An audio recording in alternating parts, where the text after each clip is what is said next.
Saya browsing menemukan sebuah kisah, saya lupa Pak pernah disampaikan di sini atau tidak.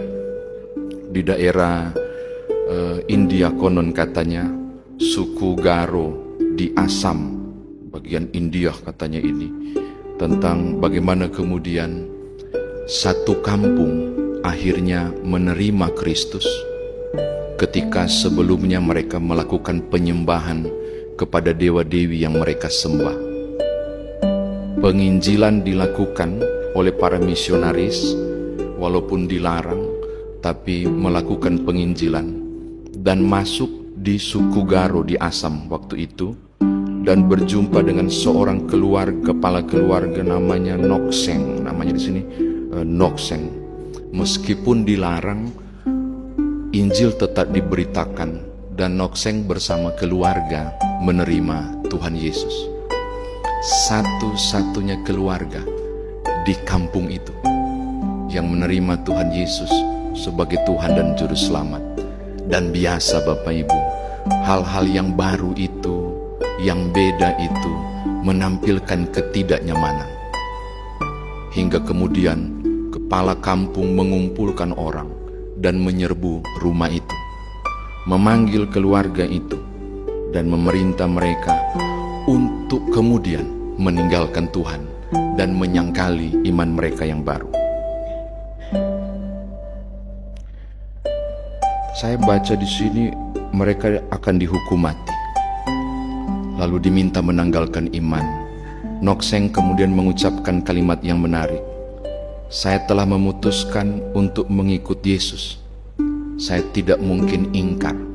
Saya tidak mungkin ingkar. 2 anaknya dipenggal. Itu pukulan yang luar biasa.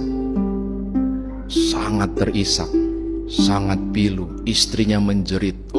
Darah ada di sana. Kesempatan kedua diberikan. Kalau kau tidak mau melakukannya, istrimu akan menjadi korban berikutnya. Dan menarik sekali dia menjawab kalimat ini.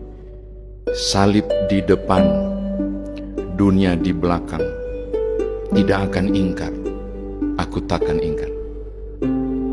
Istrinya dipenggal, sampai dia sendiri kemudian pada bagian akhir pun dipenggal. Dan menarik perhatian, setelah beberapa waktu cukup lama, kepala suku tertarik untuk berpikir, siapakah laki-laki 2000 tahun lalu yang diimani Nokseng sampai dia bersedia menyerahkan nyawanya, padahal dia tidak pernah mengenal laki-laki itu yang katanya adalah Tuhan.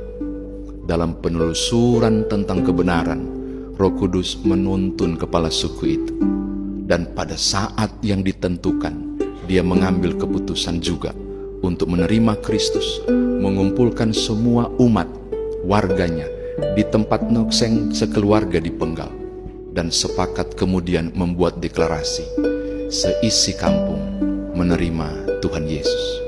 Saudara tahu, kisah itu berlanjut sampai kemudian lahirlah satu lagu. I have decided to follow Jesus.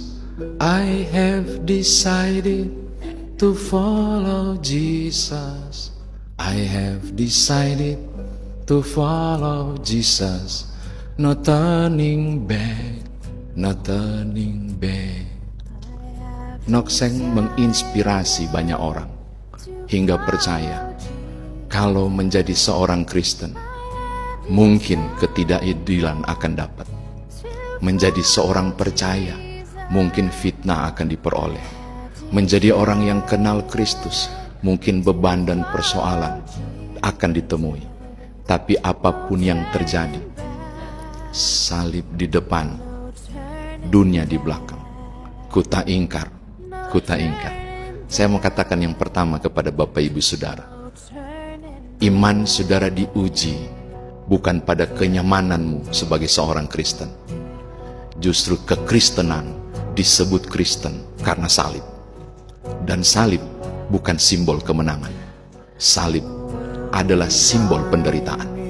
Maka siapapun menjadi seorang Kristen, dia harus siap seperti Tesalonika untuk bangkit di tengah gumul dan ketidaknyamanan.